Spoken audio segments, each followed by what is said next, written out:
Buenos días, hermanos y hermanas, amigos que nos ven y escuchan por este medio. Les saludo en el nombre de nuestro Señor Jesucristo, esperando que se encuentren bien y creciendo en el Señor.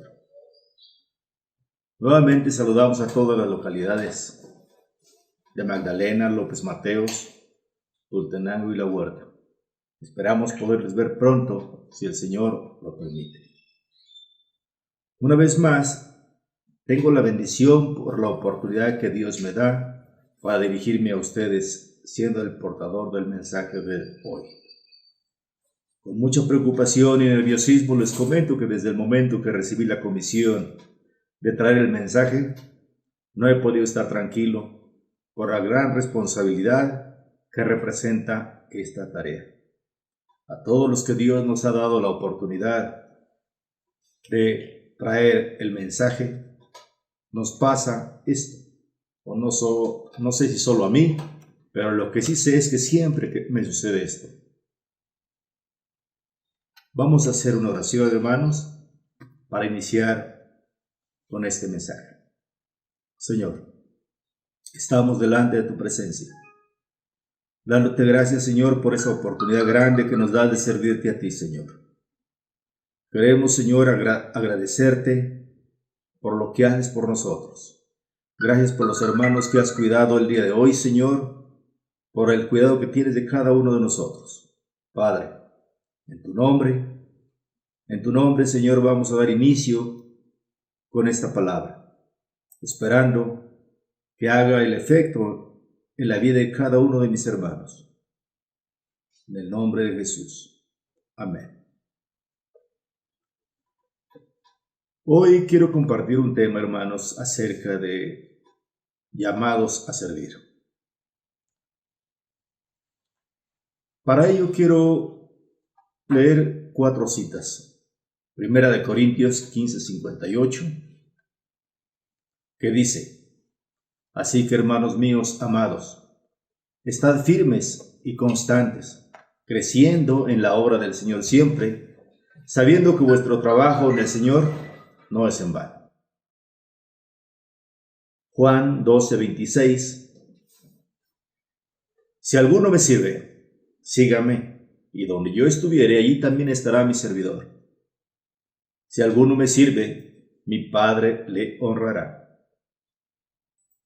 Josué 24:15 nos dice: Y si mal os pareciere servir a Jehová, escogeos hoy a quien sirváis.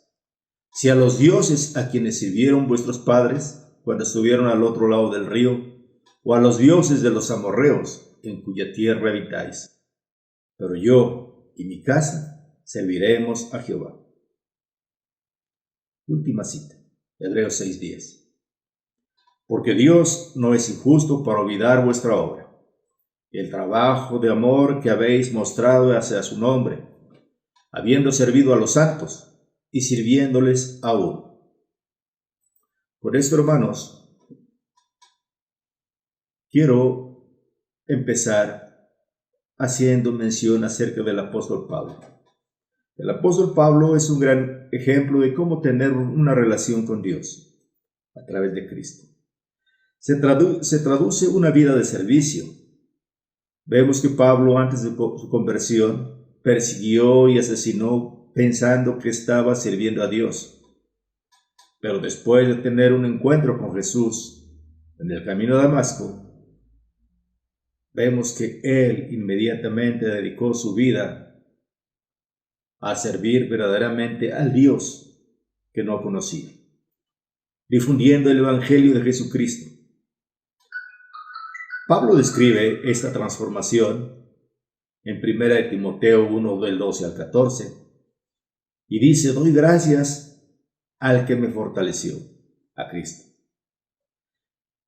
como nuestro Señor, porque me tuvo por fiel, poniéndome en ministerio, habiendo yo sido antes blasfemo, perseguidor e injuriador, mas fui recibido a misericordia, porque lo hice por ignorancia e incredulidad. Pero la gracia de nuestro Señor fue más abundante con la fe y el amor que es en Cristo Jesús. Una vez que Pablo llegó a ser consciente del amor y de la gracia que Dios le había dado, su respuesta fue seguir al Señor. Esto es algo grandioso en el universo, ya sea que lo consideremos desde el punto de vista de servir al Señor o de ser su testimonio. Servir al Señor es un asunto nada insignificante. Ambas son experiencias notables, ser su testimonio o servir. Debemos de servir al Señor, pero nos hemos preguntado, ¿quién es este Señor? Esto no es algo insignificante. Si yo conociera en persona algún rey, algún jefe de Estado, estaría muy emocionado. Pero esto se relaciona únicamente con el servicio al hombre. Debemos ver que el Señor ocupa una posición muy superior y que su gloria es mayor a la de cualquier hombre. Nosotros servimos al Señor Cristo. Pero muchas veces, hermanos, hemos hablado de servir al Señor como si fuera algo común y no le hemos dado la debida importancia. Asimismo, dar testimonio del Señor tampoco es algo insignificante. Nuestros pensamientos y conceptos tienen que ser liberados de la frivolidad y la degradación. Cada vez que hablemos de servir al Señor, hermanos, debemos hacerlo con la debida seriedad. Siempre que hablemos de servir al Señor, debemos tener en mente que se trata de un asunto muy serio, muy importante. Servimos a Dios, que es el Dios del cielo y de la tierra, y que está por encima de todo. Permítame dar algún ejemplo, hermanos. Supongamos que el presidente de nuestro país nos diera una cita el día de hoy para reunirnos con él en 2 o 3 días. Seguramente estaríamos muy nerviosos, estaríamos muy ansiosos, seguramente no podríamos dormir, seguramente esta noticia estaría haciendo una revolución en nuestra mente. Seguramente le diríamos a nuestra esposa que tenemos una cita y que vamos a tener una reunión con el presidente. Esto no es asunto fácil. Seguramente yo estaría muy nervioso o muy emocionado. Tenemos que darnos cuenta de que servimos al Señor del cielo y de la tierra. Si uno profesa servir al Señor y no expresa ninguna emoción, esto prueba que nuestro servicio, o lo que decimos nuestro servicio, se ha degradado. Tenemos que ser hombres y mujeres que expresen, que tengan una emoción, que se interesen por esta relación, porque servimos a un Dios, al Dios del cielo y de la tierra. ¿Cuántos tenemos esa oportunidad de servir, pero no sentimos nada? Sentimos como si fuera una carga. Sentimos como, ay, hoy me toca la palabra. Se nos da una comisión y no nos causa ningún efecto. Al contrario, nos causa preocupación porque vamos a servir a Dios. Ay, como es para Dios, ay, como sea. Hermanos, servir al Señor es asunto muy serio. Pero para servir al Señor, hermanos, se requiere primeramente de una visión. Además de lo anterior, debemos de recibir una visión gloriosa. Todo aquel que sirva al Señor necesita tener esta visión. Lo glorioso no es el hecho de ver. Más bien, lo glorioso es el objeto que se ve. lo cual a su vez hace que la visión sea gloriosa. La palabra visión implica ver algo extraordinario, inusual, fuera de lo común y extraño. También alude a una escena o panorama especial, lo cual uno ve porque está ante ello. Por ejemplo, cuando salgo veo delante de mí mucha gente, y eso a veces me causa alguna impresión, alguna emoción. Hoy que estamos con esta situación de encierro, de pandemia, vemos, por ejemplo, me causa mucha impresión ver que se ha abierto el centro y la gente está caminando como si nada, pero mucha gente. Esto me causa una emoción, una impresión. Por consiguiente, una visión también es un panorama muy especial. Debemos saber que servir a Dios no es nada ordinario, porque el Señor no es una persona ordinaria. Si servir al Señor y su testimonio no despierta ninguna emoción en nosotros, esto demuestra que no tenemos esta visión. Para servir al Señor también se requiere que el Señor nos llame. En la Biblia vemos que todo siervo del Señor comienza su servicio al ser llamado. Es semejante a la carta de aceptación que uno recibe al asumir un nuevo empleo. Siempre cuando recibimos un nuevo empleo y queremos estar en esa empresa importante, tenemos una emoción cuando nos dicen, has sido aceptado. Tenemos una emoción cuando nos dicen, preséntese a trabajar. Así nuestro llamamiento es similar. No es la iglesia la que nos llama, ni tampoco la obra evangelizadora, sino el propio Señor. Al ser llamados por el Señor recibimos la visión. El llamamiento del Señor equivale a la aparición de Dios de la gloria. Él no se nos aparece solo por aparecérsenos. El hecho de que Dios se nos aparezca significa que Él nos llama. Esto nos constituye en aquellos que han sido llamados. Yo quiero ser llamado. ¿Has sido llamado, hermano? ¿Hemos sido llamados? Vamos a ver el caso de Abraham. Vemos en la Biblia que Abraham fue la primera persona en ser llamada.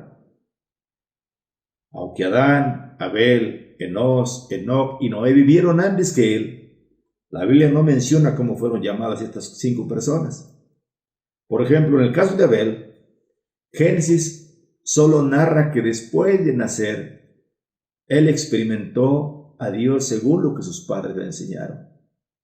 Así en muchos de nosotros, solamente hemos experimentado a Dios de acuerdo a lo que nuestros padres nos han enseñado, de acuerdo a lo que los hermanos nos han enseñado, de acuerdo a lo que la iglesia nos ha enseñado. Muchos conceptos de Dios se basan en eso, que si vamos a la iglesia, con eso es suficiente. Vemos que nos conoció a Dios y le sirvió, y la Biblia dice que a partir de entonces los hombres comenzaron a invocar el nombre de Jehová. Pero la Biblia no dice cómo fue llamado Enoc. Lo mismo es cierto con Enoc y Noé.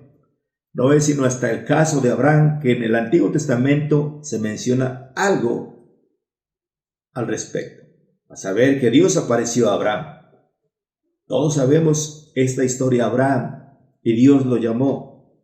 En aquel entonces, Abraham se hallaba en Ur de los Caldeos. Él no estaba allí sirviendo o adorando a Dios, sino adorando ídolos. La tierra de Caldea era una tierra idólatra. Estaba llena de ídolos. Además fue allí donde se erigió la torre de Babel. En aquel lugar estaba repleto de ídolos. En esas circunstancias el Dios de la gloria apareció a Abraham. Abraham fue la primera persona que fue llamada en el Antiguo Testamento. También tenemos el caso del apóstol Pablo. En el Nuevo Testamento vemos que el apóstol Pablo también fue llamado por el Señor. Anteriormente el nombre de Pablo era Saulo. Sin embargo, dice la Biblia que un día, mientras Saulo iba a Damasco, habiendo obtenido cartas de parte del sumo sacerdote para prender a los que invocaban el nombre del Señor, se le apareció la gloria del Señor. La aparición del Señor es la gloria del Señor. En esta aparición capturó a Pablo y él fue llamado en el Antiguo Testamento. Abraham fue llamado mientras adoraba ídolos. Y en el Nuevo Testamento, Pablo fue llamado mientras se dirige a aprender a quienes invocaban el nombre del Señor. Esto es realmente maravilloso. Vemos algunas citas. Hechos 7, 2 al 3. Dice: varones y padres, oíd. El Dios de la gloria apareció a nuestro padre Abraham, estando en Mesopotamia. Vemos también en Isaías 6, 1 al 5. Quiero llevarlos nada más, hermanos, para no leer todo. Quiero llevarlos a la parte que dice Isaías: vi yo al Señor sentado sobre un trono alto y sublime. Vi yo. Termina diciendo: han visto mis ojos al Rey Jehová de los ejércitos.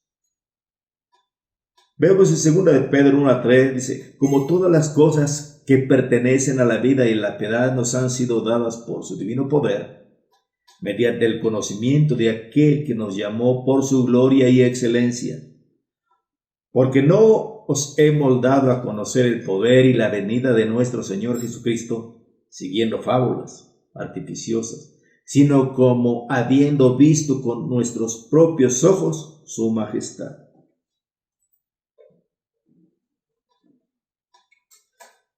Termina el versículo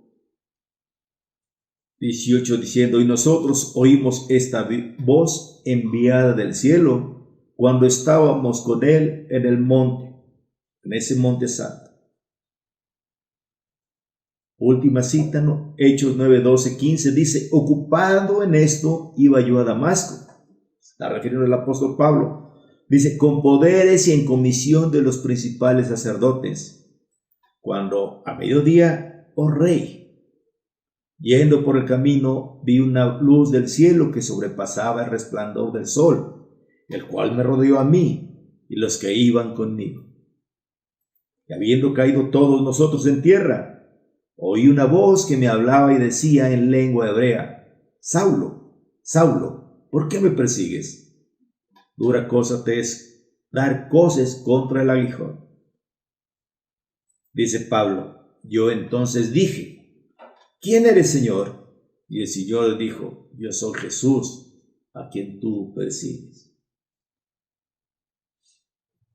Apocalipsis es un libro precioso acerca de la revelación de Juan.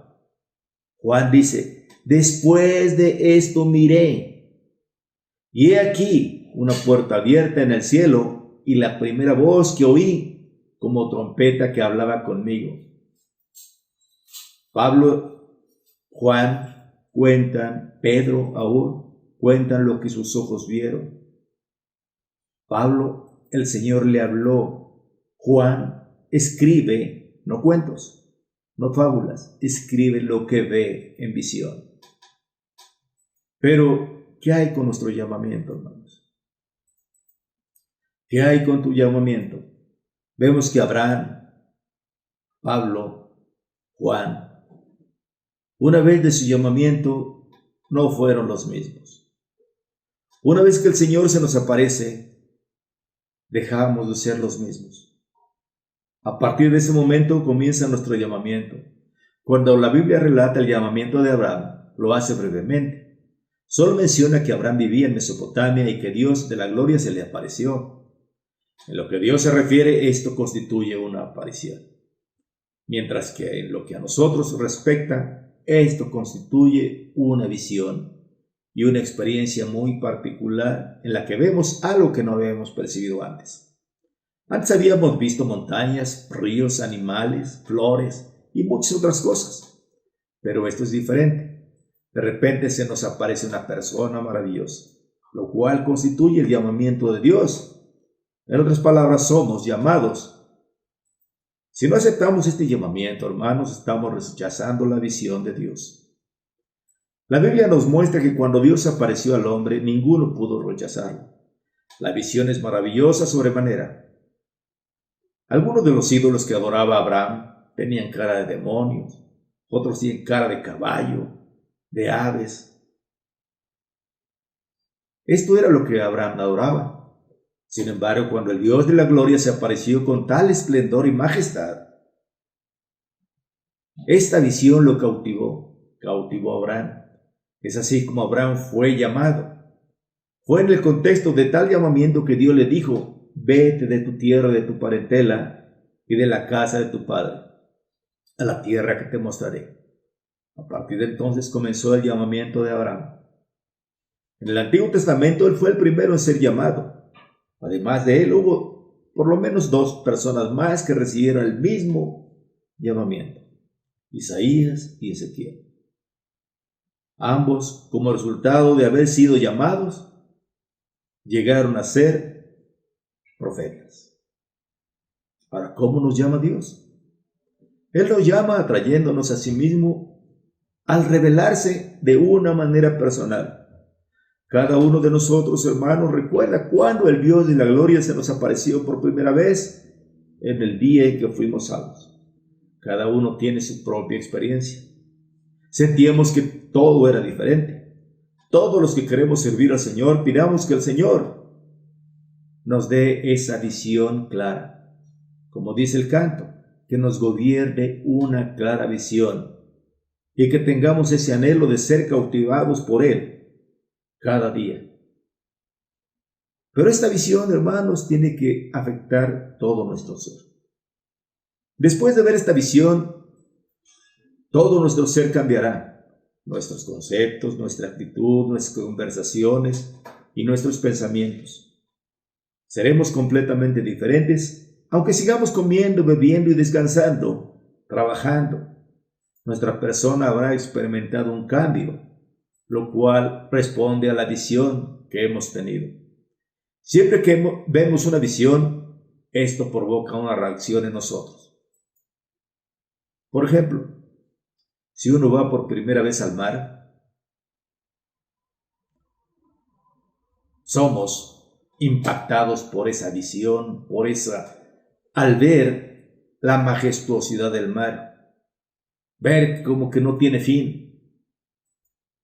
Hemos visto ríos, lagunas, pero ver el mar, esto causa un impacto en nuestro ser. Cuando nos llegamos a subir por primera vez a un avión, hermanos, aquellos que no les cause una impresión, pues no sé qué pasa, pero realmente cuando te subes, por ejemplo, por primera vez a un avión, te causa una impresión tremenda. Sientes que vas arriba de las nubes, ves las nubes, a veces cuando está muy nublado no ves tierra. Esto te causa una visión de que dices: yo en lo personal decía, así será cuando el Señor venga por nosotros, sobre las nubes. Esta visión nos afecta profundamente. Nuestros conceptos cambiarán cuando tengamos la visión del Señor, y nuestro andar y vivir dejará de ser común. Hermanos, otros notarán que somos diferentes. Tal vez este cambio no haya ocurrido el día en que fuimos salvos, pero quizá 3 días, 1 año, 2 años, 5 años, 10 años, a 20 años. Más tarde habrá un cambio total. Tarde o temprano, la aparición de Dios y nuestra visión espiritual nos harán diferentes de los demás. Las personas del mundo nunca podrán explicar esto, no lo pueden entender, porque nunca han visto algo semejante. ¿Qué es la aparición gloriosa? Es la aparición de Dios en nuestras vidas. Además, sabemos que después de haber visto esta visión, nuestro estilo de vida cambia por completo. Por ejemplo, anteriormente amábamos mucho al mundo, pero ahora con gusto lo abandonamos. Perdemos el gusto por la moda y por el gusto por las diversiones. Todo se vuelve insípido. Además, lo maravilloso está que por un lado positivo, comenzamos a saborear la palabra del Señor. Nos sentimos atraídos a Dios. Los que no entienden esto tal vez piensen que nos hemos vuelto locos. Así me pasaba. A mí, cuando veía a mi hermano Silverio, siempre yo tenía, bueno, pues ¿por qué tanto énfasis en que yo lea? Pero vemos que nuestras familias no entienden esto. Aún nuestras familias nos tildan de locos, nos tildan de radicales, debido a que nuestra reacción es muy diferente, muy fuera de lo común. Pero nosotros sabemos que no estamos enfermos. Lo que nos ha ocurrido es que todo nuestro ser está experimentando un cambio interno. Y desde ese día, el mundo cambia de color para nosotros. Aquello que era bueno, ahora no le encontramos eso bueno. Aquello fue un cambio genuino para nosotros. El mundo perdió y está perdiendo totalmente su sabor. Por el lado positivo, nuestra vida se llenó de sentido, gloria y propósito a causa del Señor. Esto comprueba que hemos visto la gloria de Dios, la visión gloriosa. Cuando Dios de la gloria se nos revela, nuestras vidas cambian. Esto no se puede imitar ni negar. Quizás hay ocasiones en que nos sintamos indiferentes, débiles. A todos nos ha pasado. Incluso nos hayamos desviado un poco o estemos desanimados, hermanos. Aún así, no podremos olvidar la visión cuando el Señor se nos apareció. Incluso si regresamos al mundo o deseamos las cosas mundanas, no volveremos a sentir lo mismo que sentíamos antes. Encontraremos que hemos perdido el gusto a todo ello. Al mismo tiempo, Dios preparará situaciones que nos harán volvernos a Él. Él nos revelará su gloria nuevamente y hará que nos volvamos a consagrar al Dios de la gloria. Esta visión, hermanos, esta visión gloriosa nos capacita para hablar por Dios. Para hablar por Dios debemos tener un requisito básico. Vas a ver. Primero debemos ver a Dios. Por ejemplo, a ustedes les será muy difícil describir mi apariencia física sin primero haberme visto o conocido. No creo que pudieran decir mucho acerca de mí, pero a través de los que me conocen, saben cómo soy, saben cuánto mido, cuánto peso, cómo es mi carácter, qué me gusta. Muchos hermanos, aún mi esposa sabe más que me gusta porque convive más conmigo, mis hijos saben más que me gusta, pueden describirme mejor. Esto capacita al hombre para hablar acerca de qué es Dios, cómo es Dios. Por lo tanto, si queremos también profetizar y hablar por el Señor, primero debemos tener comunión con Él. No podemos hablar de algo que no conocemos, algo que no sabemos. Muchos se atreven a hablar sin haber conocido. Se dice que queremos trabajar por el Señor. Muchos trabajamos para el Señor, pero no le conocemos. Muchos trabajan para el Señor, pero no conocen al Señor. Debemos verlo y conocerlo, Él antes de poder proclamarlo. Cuando Isaías fue llamado por Dios para que hablara por él, no salió a dar predicciones. Antes bien, él profirió palabras de reprensión. Isaías pudo hablar porque Dios le concedió la visión. Él vio al Dios de la gloria sentado en el trono y exclamó: ¡ay de mí que soy muerto! Porque siendo hombre inmundo de labios y habitando en medio de pueblo que tiene labios inmundos, han visto mis ojos al Rey, Jehová de los ejércitos. Este mensaje de Isaías dijo: si Jehová de los ejércitos no nos hubiese dejado un resto pequeño, como Sodoma fuéramos, y semejantes a Gomorra. Él realmente había visto la visión, y eso le capacitó para hablar por el Señor. Vemos en el relato de Mateo del llamamiento de Pedro, de Jacobo y de Juan. El Señor los llamó mientras ellos se hallaban pescando, pero ese llamamiento no les afectó mucho. Un día los tres fueron con el Señor Jesús a un monte, y allí el Señor súbitamente se transfiguró. Su rostro resplandeció como el sol, y sus vestidos se volvieron blancos como la luz. Lo vemos en Mateo 17:2. Más adelante Pedro narró en su epístola que en el monte de la transfiguración, él fue testigo ocular de la majestad del Señor. Él no solo vio la gloria del Señor, sino que contempló su majestad. Comparada la majestad con la gloria es más común. La majestad despierta asombro en las personas. Pedro dijo que pudo darnos a conocer las cosas que nos comunicó, porque había sido testigo ocular de la majestad del Señor. Lo que Él nos dio a conocer no fueron mitos hábilmente fraguados, sino aquellos que habían visto con sus propios ojos. Además, entendemos por qué Pedro y Juan eran tan poderosos cuando predicaban el Evangelio y lo elaboraban para el Señor. La razón se debe a que ellos habían recibido una visión. Tal visión fue su llamamiento. La majestad que vieron llegó a ser el mensaje predicado. Vemos también cuando el apóstol Juan era viejo, dice que fue exiliado a la isla de Patmos y allí recibió visión tras visión. Todo el libro de Apocalipsis, desde el primer capítulo hasta el último, consta de visiones, siendo la última de esta la Nueva Jerusalén. Por tanto, vemos que Juan presentó las visiones que él recibió. Él no narraba cuentos, sino que describía cada detalle de lo que había visto. Espero que cuando nosotros, hermanos, vayamos a predicar, estemos con los hermanos, con la gente que no conoce al Señor, les comuniquemos a las personas la visión que hemos visto. Esto será una revelación para ellas, no serán meras enseñanzas. Por el contrario, les impartiremos la visión que hemos recibido.